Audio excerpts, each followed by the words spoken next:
नमस्कार, मैं भावना। चलिए देखते हैं झारखंड की 15 फटाफट बड़ी खबरों को।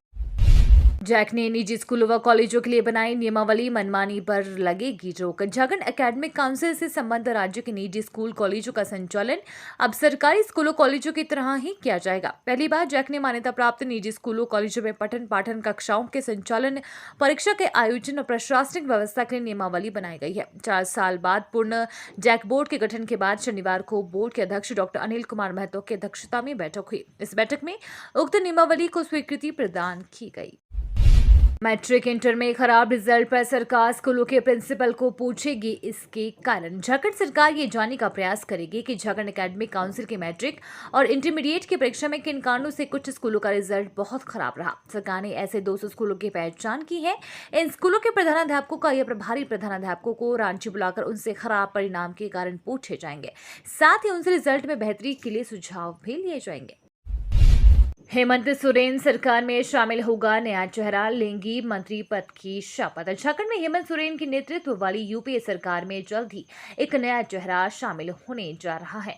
झारखंड के पूर्व मंत्री जगन्नाथ महतो की पत्नी बेबी देवी आज झारखंड सरकार में मंत्री पद की शपथ लेंगी। झारखंड मुक्ति मोर्चा के एक नेता ने रविवार को इसकी जानकारी दी। स्कूली शिक्षा और साक्षरता और उत्पाद शुल्क का प्रभार संभालने वाले महतो के निधन के बाद हेमंत सोरेन कैबिनेट में एक मंत्री का पद खाली था। झामुमो नेता ने कहा कि शपथ ग्रहण समारोह राजभवन में दोपहर के आसपास आयोजित होने की संभावना है।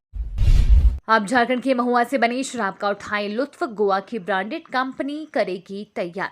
झारखंड के महुआ की इतनी ज्यादा मांग बढ़ चुकी है कि अब वाइन बनाने वाली देश की चर्चित कंपनियां भी इसके कारोबार में शामिल होना चाहती हैं।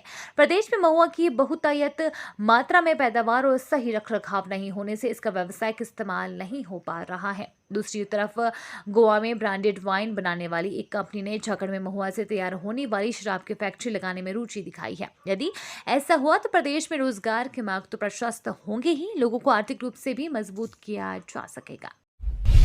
बीसीसीएल की ऐतिहासिक उपलब्धि, जो 50 साल में नहीं हुआ वो कर दिखाया। भारत कोकिंग कोल लिमिटेड ने कोयला उत्पादन का पिछले 50 साल का रिकॉर्ड तोड़ दिया है।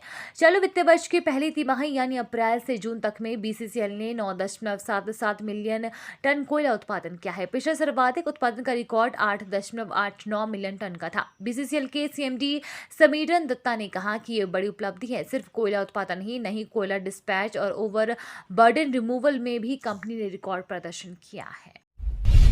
कृषि मंत्री बादल पत्रलेख आज करेंगे श्रावणी मेले का उद्घाटन। बिहार झारखंड की सीमा दुमा में आज वैदिक मंत्रोच्चारण के बीच राजकीय श्रावणी मेले का उद्घाटन किया जाएगा।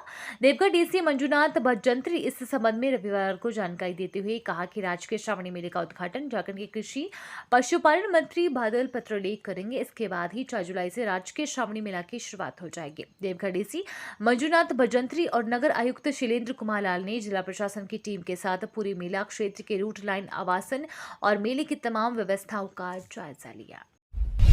गौडा सांसद ने कहा, देवघर एम्स में मरीजों का टोकन सिस्टम होगा खत्म। जुलाई के अंतिम सप्ताह तक देवघर एम्स के ओपीडी में इलाज कराने आने वाले मरीजों को टोकन सिस्टम से नंबर लगाने से राहत मिलने वाली है। टोकन सिस्टम से मरीजों और उनके परिजनों को हो रही समस्या को देखते हुए गोड्डा सांसद डॉक्टर निशिकांत दुबे ने केंद्रीय स्वास्थ्य सचिव राजेश भूषण और एम्स के निदेशक डॉक्टर सौरभ वाष्णवे से बात कर इस व्यवस्था को समाप्त करने की बात कही। सांसद ने कहा कि इस टोकन सिस्टम से कई मरीज वंचित हो जाते हैं, जिस कारण उन्हें वापस लौटना पड़ता है।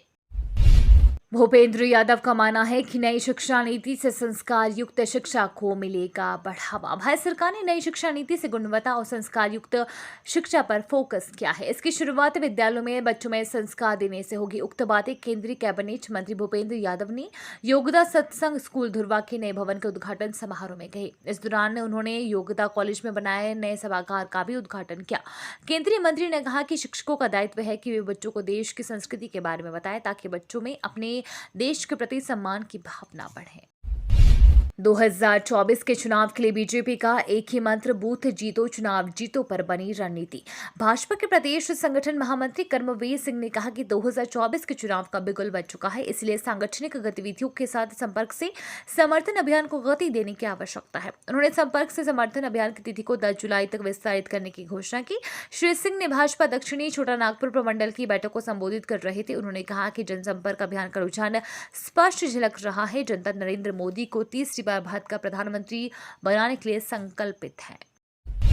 झारखंड के 5% लोग सिकल सेल एनीमिया के चपेट में। झारखंड में करीब 5% आबादी सिकल सेल एनीमिया से पीड़ित है। जनजातीय आबादी इससे सबसे ज्यादा पीड़ित है। जनजातीय आबादी के लगभग 12% लोग इस बीमारी के चपेट में हैं। हेमेटोलॉजिस्ट डॉक्टर अभिषेक रंजन ने बताया कि ग्रामीण क्षेत्र में लोगों के बीच जागरूकता की जरूरत है, क्योंकि पीड़ित लड़के लड़की की अगर शादी हो जाती है तो जन्म लेने वाले बच्चों में इस बीमारी की जटिलता ज्यादा हो जाती है। ऐसे में शादी से पूर्व जनजातीय आबादी के स्क्रीनिंग के लिए कैंप लगाना चाहिए। रांची एयरपोर्ट पर होगी पेपरलेस एंट्री, यात्री का चेहरा ही होगा बोर्डिंग पास। देश के कई एयरपोर्ट की तर्ज पर रांची के बिरसा मुंडा एयरपोर्ट पर भी फेशियल रिकॉग्निशन तकनीक आधारित नई प्रणाली लगेगी। इसमें यात्रियों की पहचान उनके चेहरे से होगी और वे डीजी यात्रा मोबाइल ऐप के जरिए हवाई अड्डा पर पेपरलेस एंट्री कर सकेंगे। FRET तकनीक से सुरक्षा जांच और अन्य चेक पॉइंट पर यात्रियों का यात्रा संबंधी डाटा खुद ब खुद प्रोसेस हो जाएगा। स्वास्थ्य मंत्री ने कहा, झारखंड में जल्द लागू होगा medical protection act. Indian medical association की ओर से गोलमुरी स्थित एक होटल में डॉक्टर्स डे का आयोजन किया गया। कार्यक्रम में मुख्य अतिथि के रूप में स्वास्थ्य मंत्री बन्ना गुप्ता मौजूद रहे। उन्होंने अपने संबोधन में कहा कि झारखंड में मेडिकल प्रोटेक्शन एक्ट जल्द ही लागू कर दिया जाएगा। ये चिकित्सकों की बहुत पुरानी मांग है। सरकार ने इस दिशा में करीब 80% काम कर लिया गया है। बताया गया कि अलग अलग राज्यों में लागू कानून को एक साथ अध्ययन कर एक्ट तैयार किया जा रहा है। इस दौरान सांस्कृतिक कार्यक्रम का आयोजन भी किया गया। 30 लाख के इनामी PLFI सुप्रीमो दिनेश गोप से ईडी करेगी पूछताछ। प्रवर्तन निदेशालय आज नक्सली संगठन PLFI सुप्रीमो दिनेश गोप से पूछताछ करेगी। रांची के बिरसा मुंडा सेंट्रल जेल में बंद दिनेश से यही पूछताछ होगी।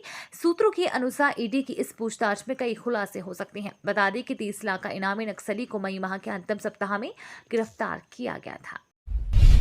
पहली से 8वीं तक के छात्रों को मिलेंगे मुफ्त स्कूल बैग। धनबाद के सरकारी स्कूलों में पढ़ने वाले बच्चों के लिए खुशखबरी है। कक्षा 1 से 8वीं कक्षा तक के सभी 1,88,743 छात्र छात्राओं को स्कूल बैग मुफ्त दिया जाएगा। राज्य मुख्यालय से मिले निर्देश के बाद जिला समग्र कार्यालय ने प्रक्रिया शुरू कर दी है। सबसे महत्वपूर्ण बात यह है कि पहली और दूसरी कक्षा के छात्र छात्राओं के स्कूल बैग पर मात्र 138 रुपए खर्च किए जाएंगे। कक्षा 3 से 5वीं के लिए 148 रुपए तथा कक्षा 6 से 8वीं के छात्रों के बैग के लिए 157 रुपए निर्धारित किए गए हैं। साहिबगंज में पहाड़ से निकल रहा खून के जैसा पानी, लाल रंग देख पूजा पाठ में जुटे लोग। झारखंड के साहिबगंज जिला में मंडरू प्रखंड के कीर्तनिया भेल बद्री पहाड़ पर लाल रंग का पानी बहता पाया गया। इसको लेकर आम नागरिकों में काफी हैरत है। इसको लेकर इलाके में अलग अलग तरह की चर्चाएं हो रही है। कई लोग इसे देवीय शक्ति से भी जोड़कर देख रहे हैं। वहीं इस लाल पानी को देखने के लिए जुटे ग्रामीण पहाड़ की पूजा पाठ में जुट गए। ये तो थी आज की बड़ी खबरें। अपने गांव या शहर की न्यूज देखने के लिए हमें कमेंट्स में जरूर बताएं कि आप न्यूज को कहां से देख रहे हैं।